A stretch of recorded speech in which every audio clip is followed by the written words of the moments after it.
It was a film that, if you had the patience, it's a film that came from the heart. It came from meaning that it was something that was a personal project, really. And I'm speaking that way as a director, but primarily I did not write it. I mean, Paul Schrader wrote it. He lived those feelings. I lived those feelings.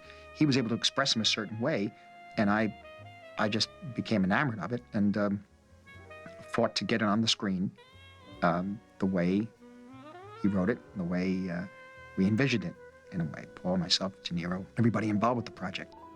The script was given to me by Brian De Palma, and he thought it was a wonderful script and thought it would be something that I should direct. But of course, at that point in time, I hadn't really directed any films of note. I had directed an independent feature over a period of several years called Who's That Knocking at My Door, which wasn't very successful. And then a exploitation film for Roger Corman called Boxcar Bertha. And they really weren't the credentials to get a studio to back me, or had the producers of the film, which were Michael and Julia Phillips, who were very good, great producers and very supportive throughout the whole picture. But there really wasn't anything to bank on there to, I would walk around and tell her I want to do the picture, and she said, well, come back when you've done something more than Boxcar Bertha, and she was quite right. But then they saw the rough cut of Mean Streets, a rough cut of it, and they changed their minds. It was really a nice, very nice time for us, about 1972, 73, I think, because the subject matter at the time, even at that time, was kind of difficult subject matter for a studio. And with the right budget, and with the combination of me and De Niro coming off of Mean Streets, they thought they might have the possibility of making the picture. I remember talking to Dustin Hoffman about it first. He was about to do Lenny at that time. And I think then there was talk of other actors, but when I think De Niro was off in another picture or something, I think it was Godfather 2. So, but when it worked out that Bob was willing to do it, and the studio seeing Mean Streets, buying Mean Streets, actually Warner Brothers, and then having me do Alice Doesn't Live Here Anymore, which was a more commercial picture in a sense, and that was successful. So we had the possibility then of making the picture, but even then the budget was really constricted at that time. We just wanted to make the film. We felt very passionate about the script, and we even thought, Michael and Julia Phillips and myself, we thought of making the film in video, if need be, on video, and in black and white video. There was talk of doing it in a different city, but then it wouldn't be the same. The taxi systems in other cities in America are different to a certain extent. So we knew we had to stay in New York. It was pretty expensive. And the script was so tight and so strong that it made it very clear in my mind as to how the picture should look. And really, it comes from Schrader's vision in the telling of the story. And ultimately, I realized that visually, we should pretty much see everything from Travis's point of view, not let anybody else's thought process or frame of mind really enter into the film.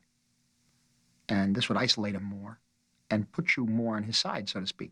Not that we were looking for that, but meaning that it just seemed to me, no matter what the character is, that you're going along the journey with that character. You may like the character, you may not, but it's just that you're interested in the character. We certainly felt, De Niro, myself, and so did Chapman, we felt very strongly about the emotions that the story created in us, in a way that it evoked from us, and it made us very passionate about making the film and making the best film we could make under the circumstances, and then, of course, defending it in the editing, too. That became a big issue. But it's interesting to note, I think, that it was a film that we didn't think was going to be seen by anybody. We just had to make it. We didn't think it was going to be successful financially, and it was. And we didn't think it was going to be recognized critically, and it was. We just had to make it. We were going on to make other pictures. At that time, I was thinking of doing, different genre-type based films in the Hollywood studios. What was left of the studio system at the time was very little. And the process was all changing, and we were part of that change. Coppola, Bogdanovich, and Friedkin were already there. And then was Lucas, Spielberg, myself, Paul Schrader, John Milius, and a number of others. I may be forgetting a few, but we began to change things. It was in the doing of it. This film comes out of a very special time, but we thought we were also going to change the genres. And I think probably Lucas and Spielberg were the ones who were most successful at that, meaning they took the genres from the past and recreated them for the new. If we can say it was, in a way, to carry on a line through the cinema of the past, or that cinema of the present that was important to us at the time. And so that if people are interested in the film and why a certain shot is a certain way, we'd say, well, it kind of relates to certain shots in Jean-Luc Godard's picture at that time, but they're way beyond me. I can't begin to think about what the Godard pictures are, what they're about, or, I mean, I just react in certain ways emotionally to the ones he made in the 60s and through into the 70s. And so there was a certain detachment that was interesting to me in the way he shot certain scenes, yet they were very powerful and emotional. There's also a reference, not really a reference, but a very strong influence of Fassbinder's work on me at that time in Taxi Driver. So 2 or 3 of his pictures. And there was a certain honesty about the shooting. Again, I can't quite tell you, I can't tell you what the films, I can't analyze the films, I can't tell you what they're about or whatever, but I had a certain emotional reaction to The Merchant of Four Seasons, for example, when I saw that. I've only seen it once or twice, but I don't really, I'm not a film critic. I don't know exactly where Fassbinder was going, but I admire his work a lot, and I admire his extraordinary blocking and work with actors, and so that film had a certain power and honesty to me, and that kind of the spirit of that picture permeates the attitude towards a lot of the scenes in Taxi Driver, the way I approach the scenes. But that means everything: shooting, directing the actors, everything. It freed me in a way. There's also very powerful references and subtext to Francesco Rossi's films, Salvatore Giuliano and Hands Over the City, which we studied for. I wanted the look, let's say, of Salvatore Giuliano, and I wanted the look of that. That was in black and white, but I wanted the sense of that in color. And Michael Chapman and I studied that. We studied The Fire Within, Louis Malle's film, looked at that. But primarily Francesco Rossi and The Wrong Man again, Hitchcock, The Wrong Man, which I keep referencing a lot for other people to see in terms of its sense of camera movement, a sense of guilt and paranoia through camera movement, and even as recently as The Aviator, I screened it again for the actors and for cameramen.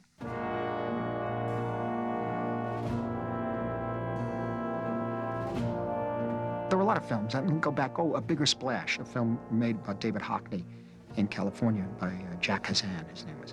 It was an interesting film. And also, that led to certain angles that I thought were interesting, which became very flat head-on angles of locations. For example, the one I could reference, when he drops somebody off at a hotel, it's shot pretty much head-on, flat, and which relates directly to this shot that I described, which is Travis's car in front of the grocery store before he commits his first murder. So the linking of the sense of the camera being away from the action and just presenting it like a tableau, almost. This was very important to me, and for some reason, the Bigger Splash had a very strong relation to that. In my mind, it sparked that kind of shooting. And so a number of films that we kept dealing with, looking at, we'd have screenings prior to the shooting of the picture, Michael Chapman and myself.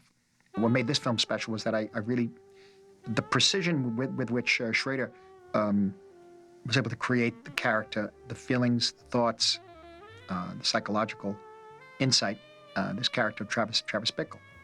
And I just identified with him. We identified with him. And that's all. We understood how he felt. And disaffected, disillusioned, maybe ostracized from mainstream society. Maybe for me, in my own personal life, being an outsider. He's an outsider, a loner, a loser to a certain extent. And there was something that touched a chord in me that I felt I could express that through the visual interpretation. Through the visual interpretation of the film, really, yeah. And utilizing the key instrument, really, and more than an instrument, It's the voice, and that is the actor, Robert De Niro, and what he was able to bring to the picture. I think he understood it too. We never really verbalized it. We can't verbalize it. I mean, I'm verbalizing it now to a certain extent because people have said things to me over the years, you know. I mean, when I said then what I put into the picture is different from what I really put into the film. I mean, that was just the spark of it. That was just the beginning. And then something else happens when you're working it out so that it's more intuitive. The hallucinatory idea is definitely a point of view. When a person crosses the line between fantasy and reality, reality into fantasy, the fantasy is as real as the reality.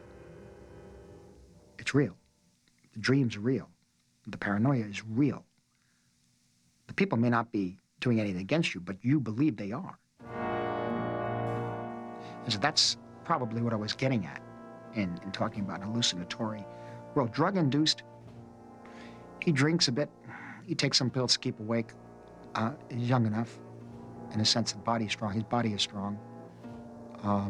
It does change your perception, particularly working at night, and particularly if you take pills to keep you awake, work at night. It creates a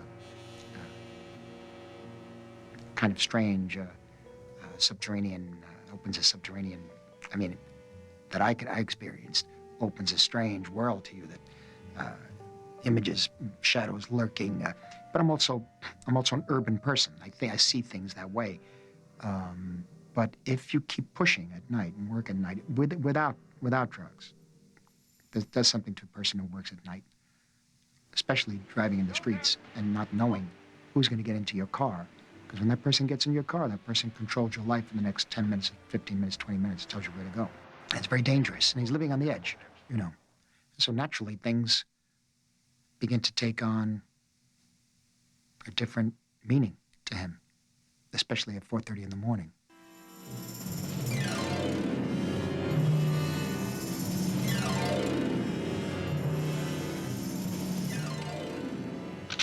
If Taxi Driver comes out of any genre at all, it's kind of a noir in a way. That was intentional. The noir film from 1945 to 1955, ending with Kiss Me Deadly, that first series of noirs going mid-war from Double Indemnity to Kiss Me Deadly. That had a strong effect on me, those pictures, because I happened to see them in a theater when I was a kid. You just go to the movie theater, and there was a Western, and then there was this strange thing in black and white where everybody was kind of doomed from the beginning, walking around in trench coats, and it was pretty rough stuff for kids to see.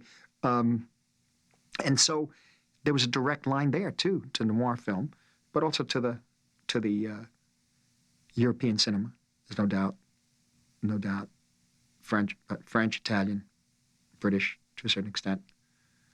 And so this film comes out of a time that was a great influence of foreign cinema on American filmmakers, but also primarily, I guess, thing to understand is that it was a labor of love, and that we hadn't expected any success from it.